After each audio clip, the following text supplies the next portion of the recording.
In my work, I've pretty much done everything I set out to do. How is my life? What do I think of that? I asked myself. Do I want to live my life without knowing what it's like to be a mother? That's the most important thing in the world. I don't want that in my life. In Hollywood, women over 35 are often forgotten, but Donna Mills didn't just make it through. Her eyeliner started to change. There were no lessons or makeup lines, just a black pencil, a cold stare, and the part of a monster that millions of people hated so much. She became known for the way she used eyeliner. The Donna Mills look was what people called it, not a style. But behind that sharp gaze and those strong parts was a woman who was unlike any other.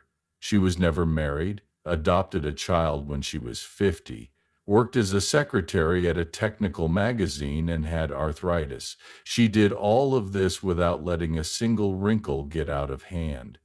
The story of Donna Mills isn't just about her age, her fame, or her role as the bad guy on TV.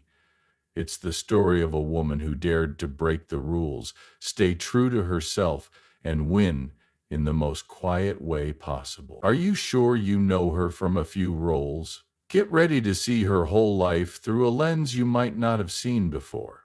Donna Jean Miller was born on December 11, 1940, in Norwood Park, a quiet neighborhood in northwest Chicago.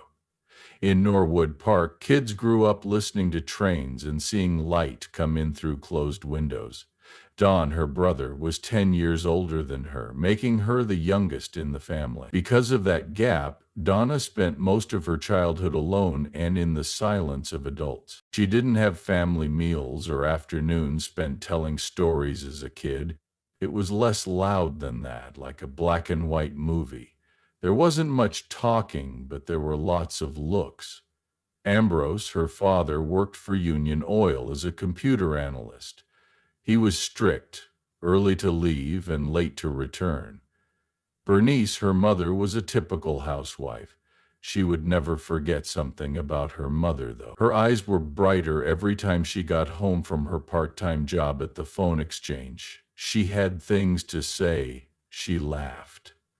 Donna knew at that moment what no one else could. A woman only really lives when she has her own voice and her own life. She grew up in a strict and conservative home, so much so that Donna would later say it was a racist place to live, but she didn't learn the values that were taught to her. Donna stood up in class and asked, "Before we judge the South for racism, how many of you have a black friend?" That wasn't the voice of a child who wasn't guilty. It was the awareness of someone who learned too early that not everyone is naturally fair. Ron, who used to be in her class, remembered that Donna got hit in the gut during a baseball game. As the pain got worse, she finally broke down and cried. She stood there frozen, trying to hold back tears and catch her breath. That girl was strong enough to handle things before she learned how to ask for help. She went to Taft High School and Garvey Elementary School. Jim Jacobs, one of her peers who would go on to write Grease, later said that Olivia Newton-John's character Sandy was based on Donna herself. Sandy is innocent and calm, but also quietly unique and hard to understand or predict. Donna dropped out of the University of Illinois Urbana-Champaign after a year. She was a member of the Delta Gamma sorority there. She picked art over safety. Her first love was dancing. She looked for parts in summer stock companies to get stage practice. In Come Blow Your Horn at Drury Lane, she got her first part. When people laughed out loud at her line on opening night, Donna knew she couldn't go back. She decided, this is what I want to do for the rest of my life. She got a part in the traveling version of My Fair Lady, which took her to New York. Before she got her first TV job, Donna made money by working as a secretary at the technical magazine Popular Mechanics. It was very different from her stage lights job, but it showed her the value of every dollar and the honor of hard work. She didn't know she would become Donna Mills when she got on that train leaving Chicago. She was sure of one thing: she would never live in someone else's setting. Donna Mills didn't always want to be an actor. Dance was her first love. As a child, she trained hard because she wanted to be a professional dancer. She went to the University of Illinois Urbana-Champaign after high school and worked on her dancing skills while also doing well in school. She chose to quit school to focus on becoming a dancer, so she did so less than a year later. She went back to Chicago and tried out for a number of performance groups. She wasn't hired by anyone. As one of many people chasing the same dream, she didn't have any contacts and didn't stand out. Donna understood her first dream was going away after being turned down many times. During that unclear time, she heard that a nearby theater was looking for people to play Come Blow Your Horn. She applied even though she had never been in a playing role before, and to her surprise, she was picked. Everything changed after that first night on stage. People in the room laughed at her line. Donna knew she could still stand on stage even though she couldn't dance. She just had to do it in a different way. She hadn't planned to become an actress, but it was the right choice when nothing else was left, and she was determined to see it through. Soon after, Donna joined the touring company of My Fair Lady and made the choice to move to New York for good. She had only a few clothes and big dreams. She worked as a secretary at the technical magazine Popular Mechanics to make money. She worked during the day. At night, she went to try out for roles. She once asked where the changing room was while at a Broadway casting with more than 200 other girls. No one picked up. I was completely invisible, she said afterward. She kept going anyway. Not long after that, a manager who had been in the room during an audition noticed Donna. Not because of her voice, but because of how hard she was trying. The name Donna Jean didn't suit him, but he saw that she had something. Sounds like a small-town beauty queen, he noted. That's when Donna Mills was born. Commercials on TV were the start of her work. Then she got a part as the sexy bar singer Rocket on The Secret Storm. Donna wasn't good at singing, but she took the part anyway. It scared her to sing next to a piano in a fancy dress because she didn't know if she was killing it or messing up the scene. But Gloria Monty, who was one of the few women leaders at the time, had faith in her. She saw the difference in Donna. She was fragile, but not easily broken. Soon after, Donna got a part as Laura, a nun who is torn between her faith and her feelings on love is a many-splendored thing. The show was filmed live with no changes made. While dozens of people watched, she had to stay calm and get every scene right in one take. During this time, she learned the most about her job, both from the part and from the constant pressure of being on live TV. Donna slowly gave up her dream of becoming a ballet dancer and started to follow a different path.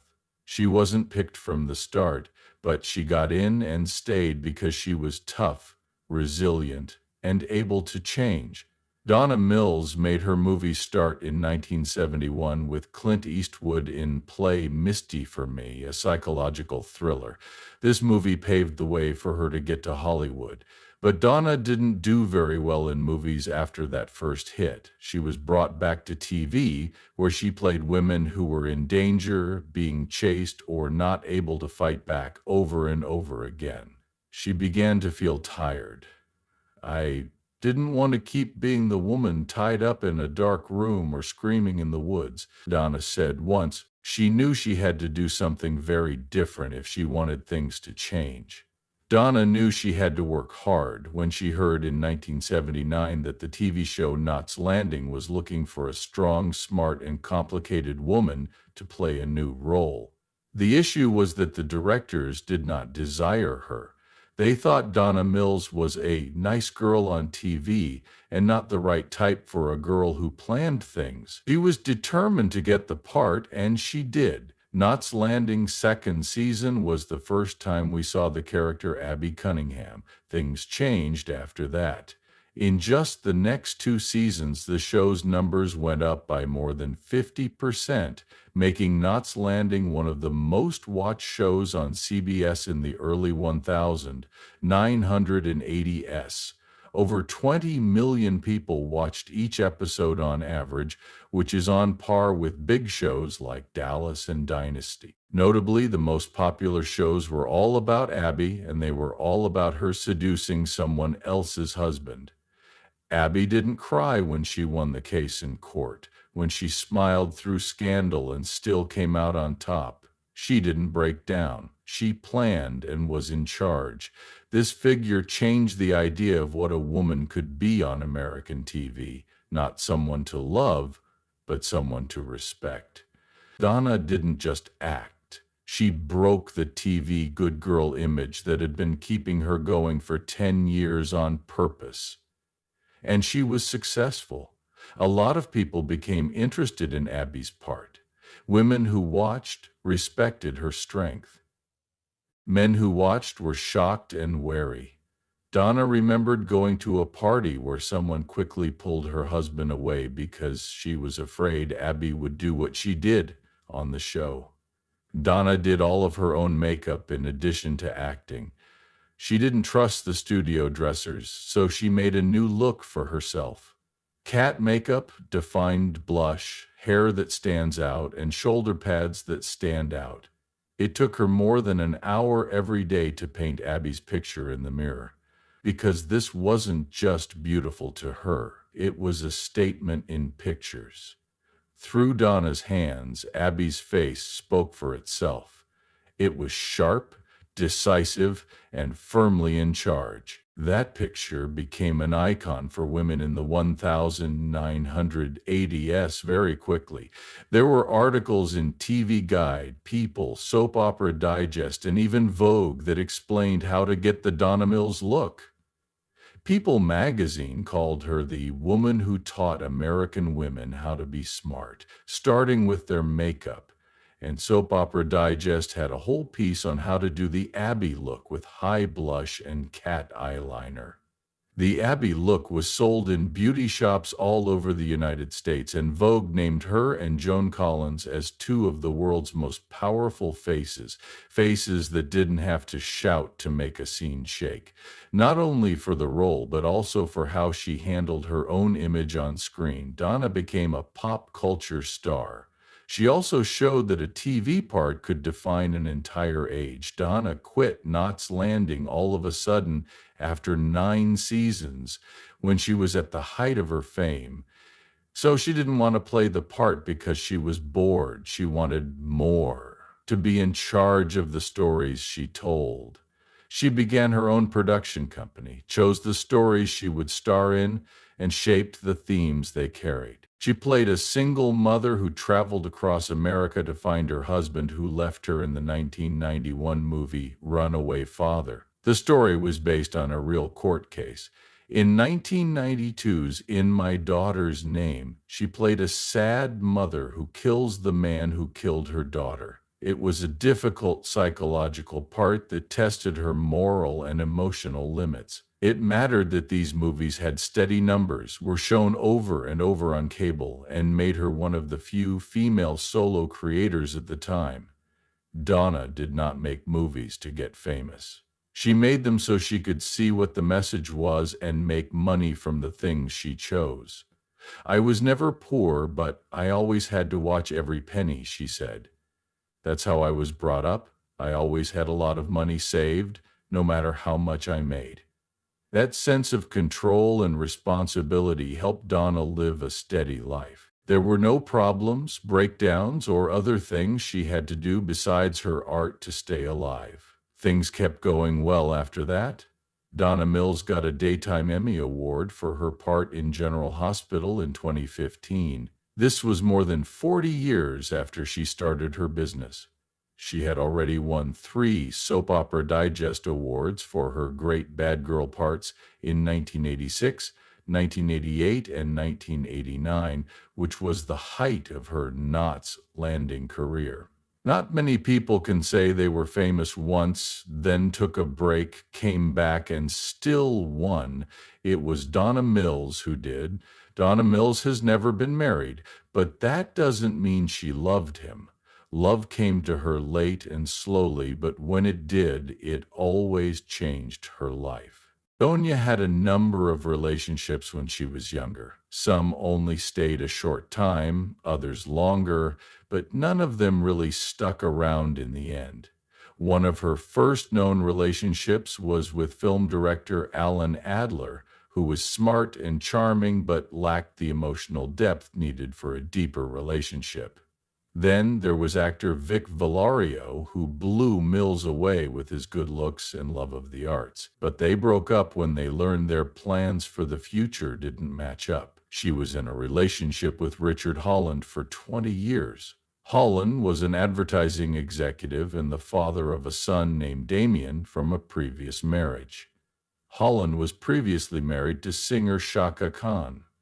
They met in Mexico in the late 1970s, after both having been hurt by broken hearts. This made Holland want to look at Mills's smile. Mills, who was in her 30s at the time, wasn't looking for love. She just wanted to talk to someone who made her feel better. Even though love grew, it wasn't easy. At their core, they were rivals. Donna always had her eye on the next goal and lived quickly. Holland moved slowly and calmly, and he freely admitted that he could go months without doing much and still be fine. Mills's friends didn't believe him. He was called a gold digger by the press. "I knew the public didn't like him, but I didn't let that affect me," Donna said. What made the friendship so deep was how Donna accepted Holland's past. She took good care of his son Damien like he was her own. The boy always felt like he was a part of the family when he stayed with Mills. He made sure the boy had his own room and things to make him feel like he was family. Her desire to be a mother was there long before she became one, but love wasn't enough to make up for their differences. Over the course of 20 years, they broke up and got back together many times. Mills only let Richard move in with her once. She shared her time, room, and even helped her $1.00 look better, $5 million apartment with him. She gave up a lot for him, the most she had ever given up. They tried, but in the end they couldn't get along. There was no marriage and no children. Donna left, even though she was hurt, because she felt the relationship was no longer helping her grow. At age 54, a few years after the split, Mills made up her mind she was going to have a child. At the time, she was at the top of her game, appearing in movies and becoming famous all over the United States. But there was still a hole in the middle. She said, "I realized I had everything but a child." So she took in a baby girl who was only 4 days old and named her Chloe. The choice caused a stir. Many people told her she wasn't ready to be a mother because they thought she wouldn't be able to keep up with a child. It didn't bother Mills, though. More than anything else, her urge to be a mother grew stronger. She put her whole career on hold for 18 years. Don't do any press trips or acting. Just be with Chloe every day, from the time she first talks to the day she starts school. "I didn't want a nanny to raise my child," Donna said. "I wanted to take care of her, drive her to school, sit by her bed and read her stories every night." And she did that very thing. These days, Chloe works as a model, has over 14,500 Instagram followers, is a member of Soho House, California, and is dating artist Bailey Joshua. But for Mills, Chloe is still that 4-day-old baby who makes her happy all the time. They still see each other once a week, dance together on Mother's Day, and share every moment as if time had never passed. Then love came back when Donna was 60 years old. The year was 2001, and she met Larry Gilman, who was an actress, director, and acting teacher. Larry was neither rich nor flashy, but he made Mills feel like he was important. "I liked bad boys before, but Larry was different. He didn't try to keep me in line. He gave me power without getting hurt in the process." They were together for over 22 years but never got married, just like Goldie Hawn and Kurt Russell. Donna made it clear, "I'm very independent. I've always had my own money. I'm not trying to show anything by getting married. In an interview in 2023, she said, "We don't use the same money. We do not divide up things. We each have our own lives, but we live together as husband and wife. Why do you need to do paperwork? They don't show off their love. It's shown through actions." It's called Mandeville Vineyards, and Gilman planted it for Mills in 2013 in Brentwood, where they live. Not a wedding ring or a red rose, just rows of grapes picked every fall to make a wine called Ethereal. That was the most romantic thing Donna had ever seen. "We're farmers," Donna laughed on CBS Sunday Morning, "and being a farmer is pretty fun." Donna Mills has never been married, but she is with someone for life. She's a great mom, but she's never had a baby. She didn't grow up in a typical home, but she made her own beautiful life. She once said, "I want someone to love, to share life with, but if I don't, I'll still be fine because I'm the only person I can truly count on." Her TV work is closely linked to her part as Abby Cunningham, a smart, cunning woman who always had the upper hand in a man's world. But Donna wasn't really unique because of that job. It was that she knew exactly what she was playing and turned down parts that weren't right for her. Since Mills was on so many TV shows, people started to notice something was wrong. Why were women on TV and movies always the ones being threatened, kidnapped, beaten, or forced to run for their lives? She asked herself every time she read a script, "Am I helping to reinforce a false image?" If the answer was yes, she stopped. There was no protest or noise. There was just a quiet choice to play a different part. If there were no parts that were interesting to her, she made them herself. Donna did a lot more than just stand in front of the camera in movies like Runaway Father, In My Daughter's Name, and The World's Oldest Living Bridesmaid. She was in charge of the whole production, including the story, the material, and how the female characters were presented.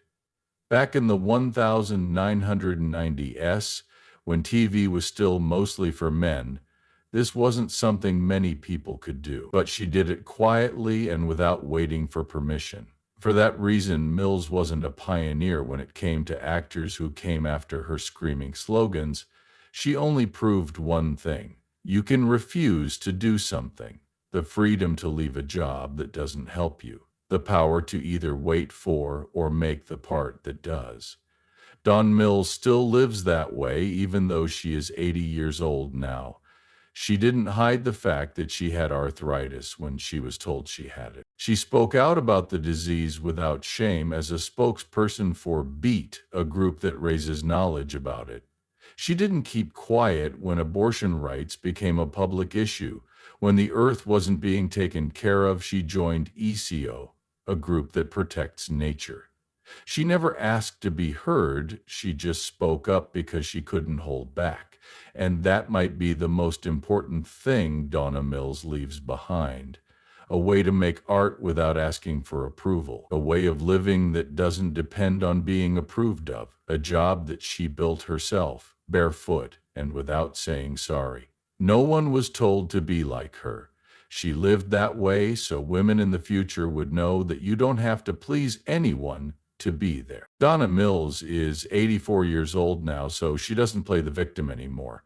She is now a real-life role model for everyone. In a business that used to throw out middle-aged women without a second thought, she keeps showing up in movies, walking the red carpet, and giving motivational interviews as if no one had ever told her, "You're too old for this." In 2023, she played Lillian Cutler in the Lifetime show Dawn, which was based on the books by V.C. Andrews. A year before, she was in Nope by Jordan Peele, but not as an object brought back from the past. Instead, she was there as live proof of the question, what does it mean to still have it? Surgery is not Donna's secret to still having it.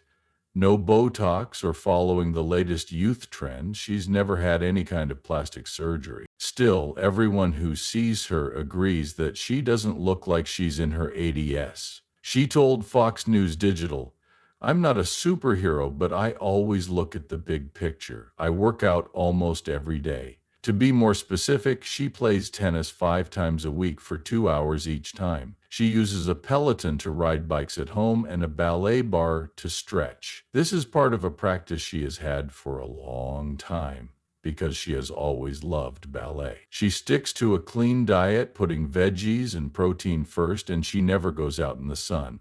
At my age, sun protection isn't optional, it's mandatory, Donna says. Even though her arthritis hurts sometimes, she's always on the move. She said, "This is when hard work pays off." It's very clear what she means. Getting older doesn't mean it's over. You still have a lot to offer at 60 or 70. You can't just say, "I'm done." And Donna is live proof of that. She lives in an old house in Brentwood with Larry Gilman, whom she met when she was 60 years old. The house used to be the set for Queens of Drama. Donna laughed and said, "I used to like bad boys." Larry, on the other hand, is different. He doesn't try to control me. Instead, he gives me room and power without losing himself. Larry, who is a director, actor, and acting teacher, planted a farm for Donna. They now run their own wine brand called Mandeville Vineyards together. Donna joked on CBS Sunday Morning, "We're farmers, and being farmers is kind of fun." But Donna herself says that being a mother has been her most important job. She took Chloe in when she was only 4 days old in 1994, when she was 54 years old. Donna put her work on hold for 18 years to raise her. She turned down shoots, maids, and the unstable life of show business. "I wanted to be there every day in those early years," she stated. Chloe is now a model, an influencer, a part of Soho House, California, and in a relationship with singer Bailey Joshua. But for Donna, Chloe will always be special. They still get together once a week, make dance movies together, and share simple moments every day that make them feel whole. Through tears, Donna said, "She's taught me more than anyone else ever has, and I never knew I could love this much." Donna Mills doesn't live off of her past fame at age 84. The things she does in life are dedicated to her health, her family, and herself. She also believes that life never ends as long as there are things to love and things to do. From 2025 on, she keeps working as an actress and stays involved in the arts. She recently made a YouTube movie called Donna Mills Then and Now 2025, in which she talked about her work and her life now. She often shares information on new projects and real moments from her daily life on her official Instagram account, @DonnaMills. From being a girl from the Midwest who was brave enough to quit college to pursue ballet, to becoming a star whose face stood out among 80s stars, from playing the strong bad girl Abby on screen to becoming a single mother at 54 and stepping away from the spotlight for a child, Donna Mills's life has been full of depth and resonance. She didn't need a marriage license or legally binding promises to be in love or have a relationship that would last. Even though she hadn't given birth, she had the instincts and heart of a mother, strong enough to guard and soft enough to care for. Donna Mills is amazing for more than just her title. She can choose to live, love, and raise her children in different ways, and she will never give up. Millions of people have watched her life over and over again for over 60 years, even though it may have seemed quiet at times. If you ever thought it was too late to love, start over, or change your own story, Donna Mills's journey shows you that it's never too late. Donna Mills doesn't care about her age. From the way she loves to the way she lives, her heart has always had the fire of a 20-something. Please like, subscribe, and ring the bell if you think Donna Mills' story should be told and honored. You can also join us as we look into more amazing journeys that happen behind the scenes of Hollywood. Thanks, and I'll see you next time.